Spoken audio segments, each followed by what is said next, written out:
अस्सलाम वालेकुम नाजरीन, आप देख रहे हैं गुलिस्तान न्यूज और प्रोग्राम न्यूज एट 6 के साथ मैं हूं आपका मेजबान इदरीस फलाही। नाजरीन, इस खास प्रोग्राम में 6 बड़ी खबरों पर नजर डालेंगे। जम्मू कश्मीर से लेकर मुल्की और फिर आलमी सतह पर भी कुछ बड़ी खबरें हैं जो आप तक पहुंचाने की कोशिश करेंगे। लेकिन सबसे पहले लद्दाख यूनियन टेरिटरी के हवाले से एक बड़ी खबर आपको बता रहे हैं, क्योंकि काफी अरसे के बाद एक बड़ा सिग्नल मरकज की जानिब से लद्दाख को दिया गया है। आपको बता दें, जहां पर दाखिला वजीर अमित शाह का 30 अप्रैल को लद्दाख का अहम दौरा होने जा रहा है। आर्टिकल 370 की मनसूखी के बाद वजीर दाखिला का पहला ये लद्दाख का दौरा होने जा रहा है और बुध पूर्णिमा तकरीबात में दाखिला वजीर की शिरकत मुतवक्का है। इस हवाले से जानकारी मिली है। वहीं पर लेह और करगिल में सख्त सिक्योरिटी इंतजाम कर लिए गए हैं। हाई अलर्ट रखा गया है पूरे इलाके के अंदर। और इस हवाले से आपको बता दें, जहां पर मरकजी वजीर दाखिला अमित शाह 30 अप्रैल को लद्दाख के दौरे पर जा रहे हैं, जो कि आर्टिकल 370 की मनसूखी और साबिक रियासत जम्मू कश्मीर की तंजीम नौ के बाद उनका पहला दौरा होगा। हुकाम के मुताबिक ये दौरा ऐसे वक्त में हो रहा है जब लद्दाख नए इंतजामी ढांचे के तहत तरक्की और हुक्मरानी के मराहिल से गुजर रहा है और इसे मरकज की मुसलसल तवज्जो का मजहर करार दिया जा रहा है। 1 मई को वजीर दाखिला बुध पूर्णिमा की तकरीबात में शिरकत करेंगे और भगवान बुद्ध के मुकद्दस तबारुकात को खिराज अकीदत पेश करेंगे। जहां 1 मई से 14 मई तक जारी रहने वाली ये तकरीब हालिया बरसों की सबसे बड़ी रूहानी तकरीबात में शुमार की जा रही है, जिसमें मुल्क व बैरून मुल्क से ज़ायरीन और सयाह शरीक होंगे। इस मौके पर वजीर दाखिला इज्तिमा से खिताब भी करेंगे और लद्दाख की बुद्ध मत विरासत और आलमी सतह पर इसकी शिनाख्त को उजागर करेंगे। दौरे से कबल लेह और करगिल अजला में सिक्योरिटी के सख्त इंतजाम किए जा रहे हैं, जहां पुलिस और सिक्योरिटी इदारों ने मुश्तरका हिकमत अमली के तहत निगरानी, रास्तों की सफाई, हुजूम के कंट्रोल और हंगामी रद्द-ए-अमल के इक़दाम को मजीद मजबूत बनाया है। हुकाम के मुताबिक इंटेलिजेंस इत्तलात पर कड़ी नजर रखी जा रही है और तमाम इदारों के दरमियान करीबी राब्ता कायम है, ताकि दौरे और मजहबी तकरीबात को पुरअमन बनाया जा सके। सियासी तौर पर भी ये दौरा अहमियत का हामिल है, क्योंकि लद्दाख की क़यादत आईनी तहफ़्फ़ुज़ात, ज़्यादा खुद मुख्तारी और तरक्याती पैकेजेस के मुतालबात कर रही है। मकामी रहनुमाओं ने इस दौरे का खैर मकदम करते हुए उम्मीद जाहिर की है कि इससे तरक्याती मनसूबों, रोजगार के मौके और सयाहत और राब्ताकारी के शोबों में नई राहें खुलेंगी। जबकि अवामी सतह पर इस दौरे को रूहानियत और सियासी तवक्कुआत के इम्तिजाज के तौर पर भी देखा जा रहा है।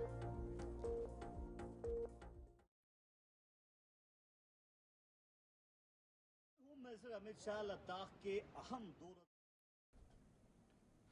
चलिए नाज़रीन, आगे बढ़ जाएंगे तो बात जरा दाखिला वजीर अमित शाह के हवाले से भी करेंगे कि उसके बाद जब वो लद्दाख के अंदर जाएंगे और इस हवाले से उसके बाद एक मीटिंग या इजलास होने जा रहा है। वजारत दाखिला का लद्दाख मुज़ाकरात का नया दौर शुरू होने जा रहा है। 22 मई को लद्दाख के मसाइल पर अहम इजलास होने जा रहा है और गवर्नेंस और नुमाइंदगी के मसाइल ज़ेर गौर रहेंगे। इसमें आपको बता दें, जहां पर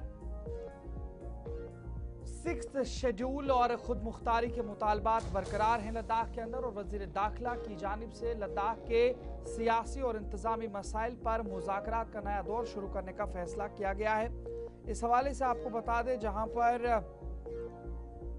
जिसके तहत 22 मई को एक जेली कमेटी का अहम इजलास मुनक्किद होगा। लेफ्टिनेंट गवर्नर लद्दाख के दफ्तर के मुताबिक ये इजलास मरकज और यूनियन टेरिटरी के नुमाइंदों के दरमियान जारी मशावरती अमल को आगे बढ़ाने के लिए बुलाया जा रहा है। इस कमेटी को गवर्नेंस के ढांचे, सियासी नुमाइंदगी और खित्ते के मुख्तलिफ तबकात की जानिब से उठाए गए देरीना मुतालबात पर गौर करने का इख्तियार दिया गया है। यह मुज़ाकरात इस वसी तर अमल का हिस्सा हैं जो जम्मू कश्मीर तंजीम नौ 2019 के बाद मकामी स्टेक होल्डर्स के साथ मुसलसल राब्ता बरकरार रखने के लिए जारी है।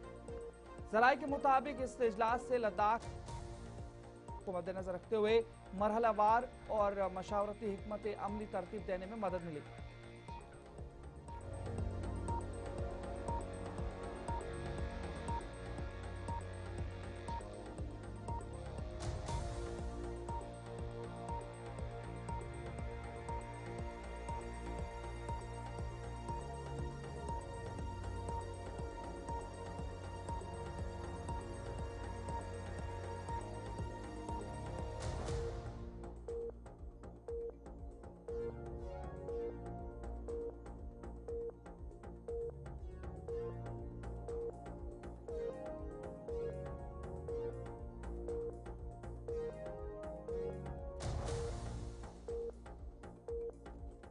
इसी पर मजीद तफसीलात जानने की कोशिश करेंगे। हमारे साथ इस वक्त लद्दाख से मोहम्मद इसाक जुड़े हैं। मोहम्मद इसाक से थोड़ा सा जानकारी लेंगे। इसाक, बताइएगा, जिस तरीके से लद्दाख के अंदर एक बड़ी पेशरफ देखने को मिली है, एक तरफ से दाखिला वजीर अमित शाह लद्दाख का दौरा करने जा रहे हैं, क्या कुछ उम्मीदें हैं लद्दाख के लोगों की, जरा बताइएगा। जी इदरीस, आपको बता दें लद्दाख पिछले कई सालों से एक न्यूज क्षेत्र में एक बहुत बड़ा स्पेस बन रहा है, बन के देखने को मिल रहा है जी। तो इस बीच जो है लद्दाख के अंदर 1 से 14 तारीख तक जो है जो स्पिरिचुअल सिग्निफिकेंस को मद्देनजर रखते हुए जो holy relics of Lord Buddha Leh में ला रहे हैं और 1 मई को बुद्धा पूर्णिमा भी है। और इस बीच union home minister Amit Shah Ladakh के 2 रोजा दौरे पे 30 अप्रैल को लेह पहुंच रहे हैं और 1 मई को बुद्धा पूर्णिमा में शिरकत करके हॉली रिलिक्स ऑफ लॉर्ड बुद्धा को रेस्पेक्ट जो है वो पे कर रहे हैं। ठीक है। Amit Shah union home minister Amit Shah का ये मीटिंग का ये विजिट लद्दाख के हवाले से काफी महत्वपूर्ण और अहम है, क्योंकि एक तरफ से लद्दाख को यूनियन टेरिटरी बनाए जाने के बाद पहली बार लद्दाख में दौरा कर रहे हैं और दूसरी जानिब लद्दाख के जो बॉडीज हैं एपेक्स और केडी हैं उनके द्वारा यूनियन होम मिनिस्ट्री के साथ एक मुलाकात, एक डायलॉग का सिलसिला लगातार जारी है लद्दाख के मुद्दों को लेके। तो इस बीच लेफ्टिनेंट गवर्नर लद्दाख ने एक अहम चीज अनाउंस किया है, क्योंकि 24 सितंबर के बाद जो लद्दाख के बॉडीज के साथ इसके बाद जो मीटिंग हुआ था उसमें ये तय पाया था कि जो नेक्स्ट राउंड ऑफ टॉक है वो जल्द से जल्द होगा। और अब उन्होंने लद्दाख के सब कमेटी के साथ जो है 22 मई को डायलॉग के सिलसिले को आगे बढ़ाने की बात की है और जो मीटिंग है वो कन्वीन करने की बात की है 22 मई को। ठीक है। ये जो अपडेट है ये काफी अहम है, क्योंकि लद्दाख की बॉडीज काफी लंबे वक्त से इंतजार कर रहे थे।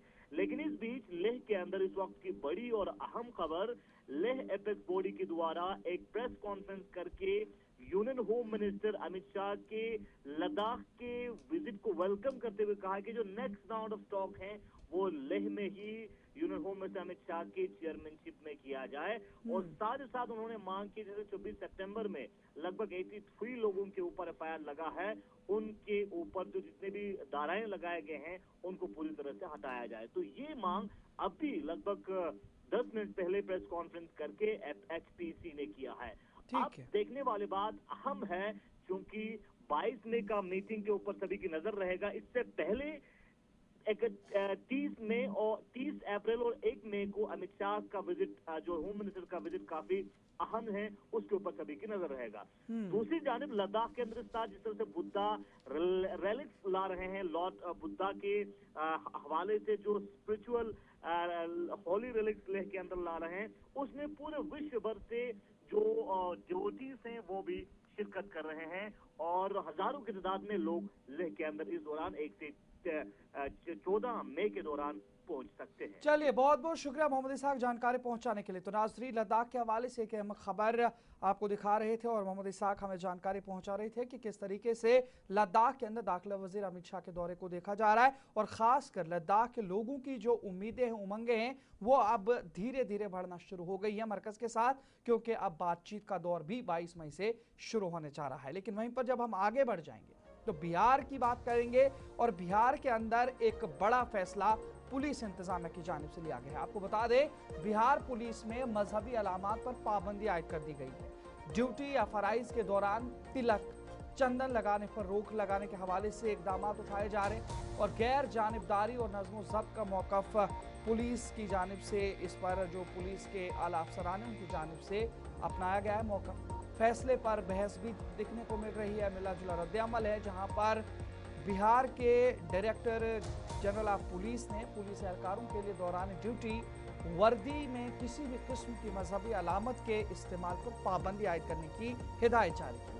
हिदायत के मुताबिक अब कोई भी एहलकार तिलक, चंदन या दीगर मजहबी निशानात के साथ ड्यूटी अंजाम नहीं दे सकेगा।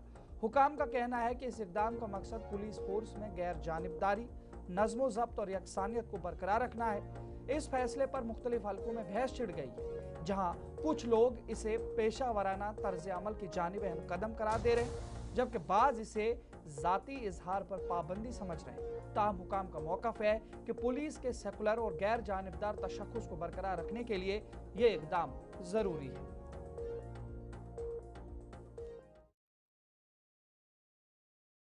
वर्दी पहन करके आप टीका चंदन नहीं लगा सकते हैं। यदि आप कहीं पे लगा दिए 1 सेकंड के लिए लगा करके उसको हटा दीजिए। यदि आप लगाना 1 सेकंड के लिए यदि है भी तो टीका चंदन नहीं लगा सकते हैं।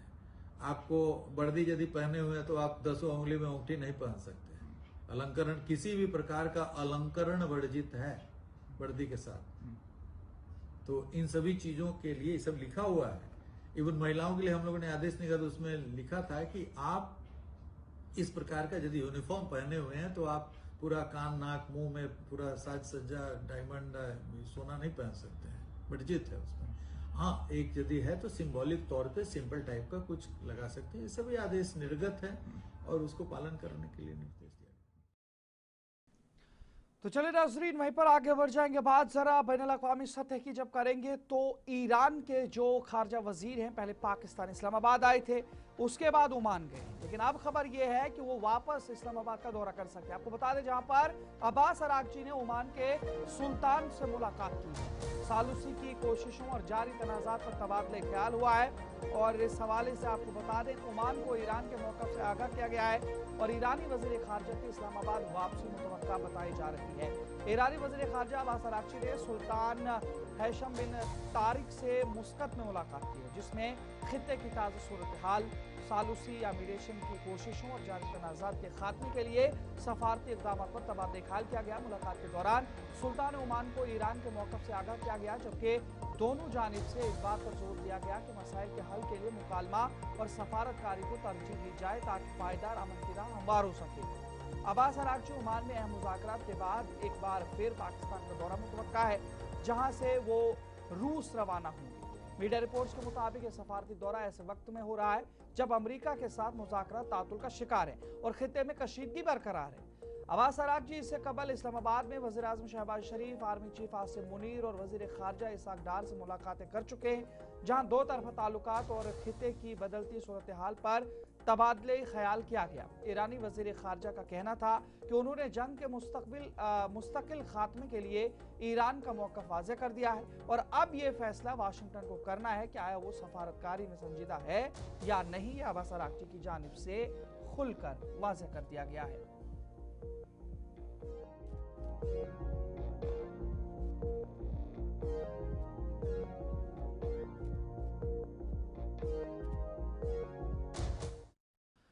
नज़र आगे बढ़ जाएंगे तो बात अमेरिकी सदर डोनाल्ड ट्रंप के हवाले से भी करेंगे, क्योंकि जिस तरीके से ईरान और अमेरिका के दौरान जो बातचीत होनी थी उस हवाले से जब हम आपको बताएंगे तो अमेरिकी सफीरों का दौरे पाकिस्तान अचानक मनसूख कर दिया गया है।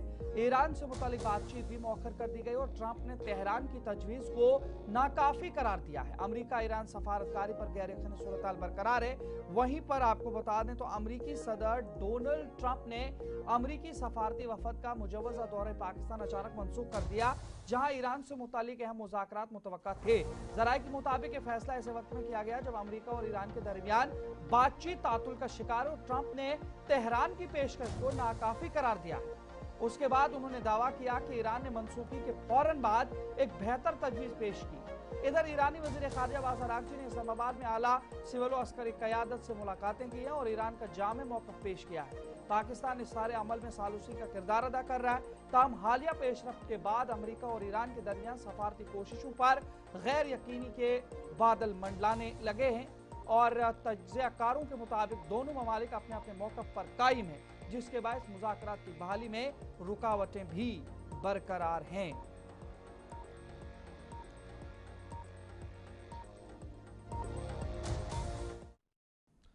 इधर जम्मू कश्मीर के लेफ्टिनेंट गवर्नर मनोज सिन्हा ने नमन दिवस के मौके पर कन्वेंशन सेंटर जम्मू का दौरा किया, जहां आज़ा अतिया करने वाले अफराद के अहले खाना को खिराज अकीदत खिराज तहसीन पेश किया गया। इस तकरीब का मकसद उन अजीम इंसानों की कुर्बानी को सराहना था जिन्होंने अपनी जिंदगी के बाद दूसरों को नई जिंदगी देने का फैसला किया। लेफ्टिनेंट गवर्नर ने खिताब करते हुए कहा कि आज़ा का अतिया एक आला तरीन इंसानी खिदमत है और मुआशरे को इसके फ़रोग के लिए आगाही बढ़ाने की ज़रूरत है। उन्होंने आतिया धनगान के अहले खाना के हौसले और जज्बे को सलाम पेश किया और कहा कि उनकी ये कुर्बानी इंसानियत के लिए एक रोशन मिसाल है। यक्ष ने पहल एक सवाल किया युधिष्ठिर से, किम आश्चर्य, आश्चर्य क्या है? तो युधिष्ठिर ने जो जवाब दिया था कि एक आदमी दूसरे आदमी को मरते हुए देखता है फिर भी जीने की इच्छा रखता है, इससे बड़ा आश्चर्य और कुछ नहीं हो सकता। तो मुझे लगता है कि इस प्रसंग को अगर हम खुद विचार करेंगे रात को अपने परिवार के साथ, तो शायद हम यह प्रतिज्ञा ले सकेंगे। आइए हम सब आज यहाँ मन बना करके संकल्प लें कि ऑर्गन और टिश्यू डोनेशन के माध्यम से समाज और राष्ट्र के अनेक ऐसे लोगों को जीवन का उपहार हम भी देंगे, क्योंकि केवल इनको सम्मानित करना, इनके चेहरों को देखना, मैं समझता हूँ ये कार्यक्रम की सफलता नहीं है। अगर यहाँ सभागार में आए हुए आधे लोग भी ये प्रतिज्ञा लेते हैं तो मैं समझता हूँ ये कार्यक्रम सफल माना जाएगा। यहाँ आप सबसे एक और निवेदन, पिछले 11 अप्रैल से जम्मू कश्मीर में ड्रग के खिलाफ एक जन अभियान प्रारंभ हुआ है। उसके विस्तार में मैं नहीं जाना चाहता हूँ। आप सबसे विनम्रतापूर्वक आग्रह करना चाहता हूँ कि आप भी इस जन अभियान में जुड़िए। ये सच है कि पूरे देश में नौजवान पीढ़ी को बर्बाद करने का एक षड्यंत्र चल रहा है, लेकिन जम्मू कश्मीर में इसका एक दूसरा आया। हमारा जो पड़ोसी मुल्क है वो जम्मू कश्मीर की केवल युवा पीढ़ी को बर्बाद करने के लिए ये नहीं कर रहा है, बल्कि नशे के तस्करों या नशे तस्करी से जो पैसा बनता है उससे आतंकवादियों के लिए हथियार खरीदे जाते हैं, नौजवानों को गुमराह करके रेडिकलाइज कराया जाता है। तो ये बड़ा खतरनाक खेल है और इसमें मैं जानता हूँ प्रशासन ने, सरकार ने पहले भी कोशिश की है, इस बार भी कोशिश शुरू हुई है, लेकिन जब पुलिस की लाठी, सरकार का कानून और समाज की ताकत तीनों एक साथ मिलती है कि परिणाम। भारत के शहर बेंगलुरु में 10 किलोमीटर मैराथन का इनेकाद किया गया, जिसमें वजीर आलम उमर अब्दुल्ला, जहीर अब्दुल्ला, जमीर अब्दुल्ला जो कि उनके बेटे हैं और तनवीर सादिक ने भी शिरकत की है। इस मौके पर उमर अब्दुल्ला ने कहा कि इस तरह की मैराथन्स के इनेकाद से माशरे में एक मजबूत पैगाम पहुंचाना आसान होता है और इससे सयाहत के फरोग में भी मदद मिलती है। उन्होंने मजीद कहा कि यही वजह है कि जम्मू कश्मीर में भी इस नौइयत के प्रोग्राम मुनाकिद किए जा रहे हैं ताकि ज़्यादा से ज़्यादा सयाह खिते का रुख करें और वहाँ की खूबसूरती और सकाफत से लुत्फ अंदोज हो सकें। I started a bit too fast and then the humidity of Bengaluru caught up with me. But the crowds were amazing. I've run in other cities as well, but the passion and the support that I saw from the crowds here in Bengaluru was absolutely amazing. It really gives us a lot of energy, and the arrangements, particularly from ProCam and the administration of Karnataka and the Bengaluru city administration, really superb arrangements, excellent event. No, it's a huge number. It's great to see not just the enthusiasm within Bengaluru, but this is a world-class event. So people come from all corners. I mean, look at me. I've come all the way from Jammu and Kashmir. People come from other corners of the country. I met people who'd come from the northeast, and then so many foreign participants. It's a great event for the city.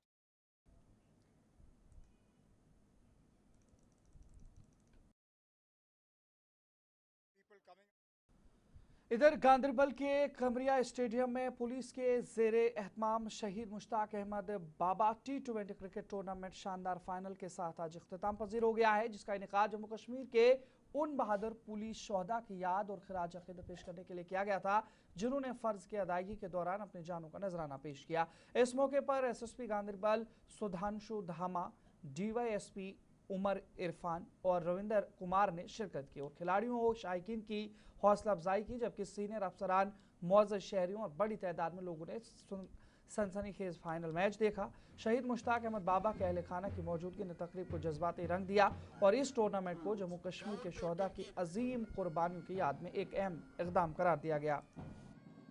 जी, मैं दानिश मुजफ्फर और हमारी team new dreamland school की club है, तो हम उसी से खेल रहे हैं। हाँ, आज यहाँ पे ये बड़े अरसे के बाद एक और अच्छा टूर्नामेंट देखने को मिला। काफ़ी चहल पहल इस टूर्नामेंट में और काफ़ी मज़ा भी आ रहा है। और आज आज इस टूर्नामेंट का फाइनल है और हम उम्मीद रखते हैं इंशाल्लाह हम ट्रॉफी लिफ्ट करें। यही एक फील्ड है जहां इंसान बाकी बुरी कामों से दूर रहता है। काफ़ी अच्छा लगता है कि फुटबॉल टूर्नामेंट भी पुलिस ने इनविटेशन डाली थी उसमें, और क्रिकेट में भी, तो काफ़ी यूथ इन्वॉल्व होता है इसमें, तो काफ़ी अच्छा लग रहा है। जो हमारे मार्टियर इंस्पेक्टर मुश्ताक साहब हैं, आज उनकी मेमोरी में जो ये टूर्नामेंट खेला जा रहा है उसका फाइनल मैच है, तो उसमें मैं शरीक हो पाया और उनके बेटे से भी मैंने मुलाकात की उम्र से, और उन्होंने एक बहुत ही हार्ट रेंचिंग और बहुत एक बहादुरी भरी स्टोरी मेरे सामने शेयर की। तो it's a very emotional day and उनके साथ साथ हमारे जम्मू कश्मीर पुलिस के जो बाकी भी हमारे साथी हैं जिन्होंने जम्मू कश्मीर के लिए, देश के लिए बलिदान दिया है, उनको भी हम याद करते हैं आज। उनको भी हमने श्रद्धांजलि अर्पित की है। तो ये बहुत ही एक ख़ास दिन है। इस दिन के सहारे हम उन पलों को याद कर पाते हैं कि ये बहुत ही चुनौतीपूर्ण रहता है, खासकर परिवार के लिए जो पीछे छूट जाते हैं, और हमारे साथियों के लिए। साथ ही एक बहुत ही अच्छा मौका है हमारी फ्यूचर जनरेशन को, यहाँ पे जो यंग लड़के भी हमारे आए हैं, बच्ची आई है। अदाकारा सोनम बाजवा की फिल्म पिट स्यापा से मुतालिक जारी तनाज़ा ख़त्म हो गया है और मेकर्स ने इसे सच की जीत करार दिया है। ये फिल्म 1 मई साल 2026 को रिलीज होने वाली है। तामीर से कबल फिल्म के मवाद पर एतराज़ात उठाते हुए अदालत में दरख्वास्त दायर की गई थी, जिसके बाद आर्जी तौर पर इसकी नुमाइश पर रोक लगा दी गई थी। बाद में चंडीगढ़ डिस्ट्रिक्ट कोर्ट ने समाअत के बाद फिल्म को राहत देते हुए इसकी रिलीज की राह हमवार कर दी है। फिल्म से वाबस्ता अफराद का कहना है कि बगैर फिल्म देखे इस तरह के इल्जामात लगाना गलत है। इससे ना सिर्फ फिल्म की साख मुतासिर होती है बल्कि पूरी टीम की मेहनत भी मुतासिर होती है। मेकर्स ने मजीद कहा कि तकरीबन 1 साल की मेहनत के बाद ऐन वक्त पर इस किस्म के इल्जामात लगाना काबिल मजम्मत है, जबकि अदालत ने भी कहानी से मुतालिक एतराज़ात को मुस्तरद करते हुए फिल्म की रिलीज की इजाज़त दे दी है। ने अपील फाइल करी थी एडिशनल डिस्ट्रिक्ट जज के पास। उन्होंने जो ऑर्डर पास करा है उसके अंदर उन्होंने पहले वाला ऑर्डर जिसमें कोई लिमिटेशन एंड रिस्ट्रिक्शन थी on the release of the film, उसको कम्प्लीटली सेट असाइड कर दिया है, बोलते हुए कि लर्नेड सिविल जज के पास कोई जूरिसडिक्शन नहीं थी इस मैटर को एंटरटेन करने की भी। तो अब आगे फिल्म क्या पूरे तौर से रिलीज हो सकती है और आगे क्या रहेगा इसमें लीगली? जी, ये फिल्म बिल्कुल रिलीज हो सकती है बिना किसी रोक टोक के। जो भी इंजंक्शन पास हुआ था, जो एक्स पार्टी इंजंक्शन था, वो कम्प्लीटली सेट असाइड हो चुका है इन टोटो। देखो ऐसा है जी, हमने तो बड़े इच्छा से ये मूवी बनाई थी, परंतु किसी व्यक्ति ने इसके ऊपर कोई विवाद खड़ा किया, जिसको गीतिका जी ने बड़े अच्छे से जवाब देकर ऑनरेबल कोर्ट से उसको खारिज कराया। तो हम लोग तो चाहेंगे कि ये पिक्चर लोग देखें और खुद जज करें कि क्या हमने बनाया है। इससे मेरे को तो लगता नहीं है कि कोई अब इनके ऑनरेबल कोर्ट के जवाब के बाद इस पिक्चर पे कोई भी ऐसा कोई फ़र्क पड़ना चाहिए। देखो जी, सारे नाल पहली गल तो ये हैगी है, जिस मूवी का नाम पिट स्यापा है उस च हल्का जिहा स्यापा पै गया तो लोगों को तो लगता है भी चलो जी स्यापा है तो स्यापा ही पै के मूवी स्टार्ट हो रही है। बट जे तुसी प्रोड्यूसर दी ते सारे क्रू दी सारे कास्ट की गल करोगे, उन्होंने एक्चुअल च बड़ा धक्का पहुंचा भी ये असी 1-1.5 साल की जो साड़ी मेहनत सीगी, जो साडा रोज़ का काम सीगा, जो साड़ी मनी इन्वॉल्व सीगी, वो सारी स्टेक ते आ गई। अचानक ही किसी एक बंदे ने कुछ भी फॉल्स एलीगेशन ला के सानू सारिਆਂ ਨੂੰ एक कगार ते लैके खड़ा करते हुण की करना है। बट जदों असी आपदे जो वकील साहब हैगे है उन्होंने असी कंसल्ट किया, उन्होंने जदों ऑनरेबल कोर्ट के सामने सारी चीज़ां रखियां तो सानू बिल्कुल न्याय मिलिया लास्ट आके, तो साडा सारा जो भी स्टे सी सब हट चुका है। हुण असी 1 तारीख को फिल्म रिलीज करने बिल्कुल तैयार है। पब्लिक को क्या मिलने वाला है इस फिल्म में? तो चलिए नाजरीन, फिलहाल प्रोग्राम न्यूज़ एट 6 में इतना ही। अपने मेज़बान इदरीस फलाही को इजाज़त दीजिए। देखते रहिए गुलिस्तान न्यूज़। अल्लाह निगहबान।